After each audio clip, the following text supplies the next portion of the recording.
Welcome back. It's Time Warner Cable's local edition. I'm Brad Pomerance. Our guest is Nury Martinez. She's a member of the school board for LAUSD. And I want to talk to you about the budget crises facing all school districts as a result of Sacramento's malaise. Is the situation getting better? It seems as if funding is coming in a little better for school districts. Oh, well, I wouldn't say it's that better, but we still have a $390 million deficit. But as of a month ago, we were looking at a $557 million deficit. So the state legislature was able to reverse the transportation trigger to the district. Right. So that allowed us to be able to save a little bit more money and ensure that all of our children are being transported to school. And so that helped us. But starting today, we need to negotiate concessions with our labor partners so that when we do approve the final budget in June, we are able to negotiate something with our labor partners and able to restore a lot of the needed programs. Is this focused on pensions in terms of your labor negotiations? No, what we have been doing for the past several years have been negotiating furlough days, which are days without pay, which are very difficult on our employees. We have almost 85,000 folks that work for us. And so we need to negotiate with the 9 labor partners that represent them.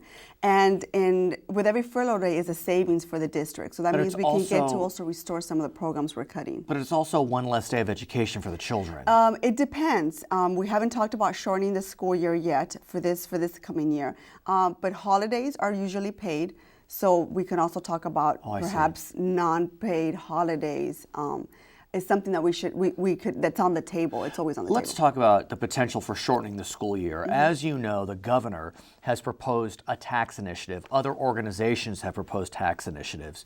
And the goal is to have more funding for K-12, K-14.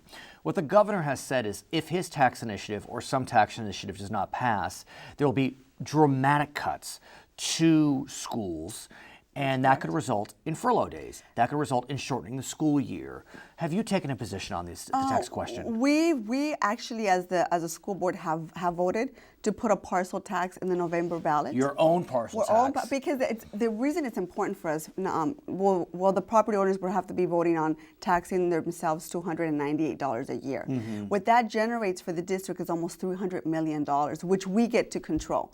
What happens is we depend on the state to fund public education and to fund LAUSD.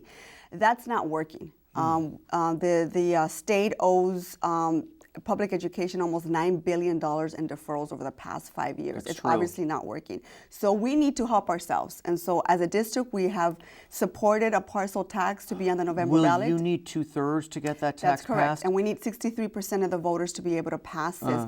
But to generate funds for ourselves and be able to fund the programs like the arts or early education or adult school. I mean, these are all programs that impact everyone's life in our district. One of the challenges I see for the parcel tax is if that's on the ballot and the governor's tax initiative is on the ballot and maybe another 1 or 2 from other progressive groups, that could cause a lot of confusion. And when voters are confused, they vote no. Well, that's why we're starting early.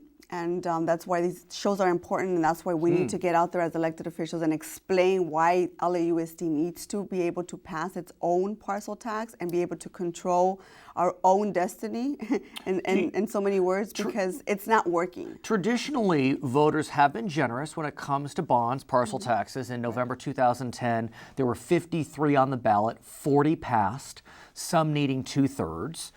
Do you think Los Angeles County voters or LAUSD voters will be generous this time around? I hope so. I think that we've proven to the voters that we have definitely put the bond money into play, and we've done a fabulous job of building schools. Beautiful buildings. We've built over 130 buildings in our school district. Nury Martinez, thanks for joining us. Thank you. Member of the LAUSD School Board. I'm Brad Pomerance. Thank you for joining us.